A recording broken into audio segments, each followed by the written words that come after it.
How to enable landscape mode on iPhone iOS 17. So if you want to enable landscape mode, that means you want to use your iPhone in landscape mode. Well, it is possible, but partially possible, because not all the third-party apps, including iPhone's app themselves, are not supported.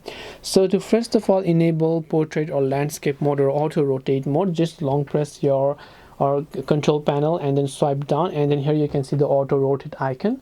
And if it is turned off, then it means that portrait orientation lock is turned off, so even if you rotate to the side, it should be able to rotate it.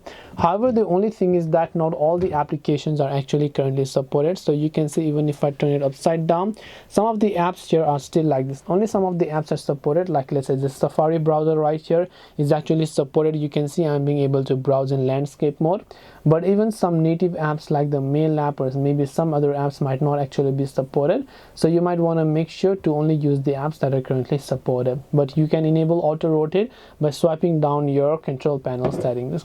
So hope this video helped you. If you have got any questions, feel free to leave them down below. Thank you for watching till the end, and as always, see you soon in the next video.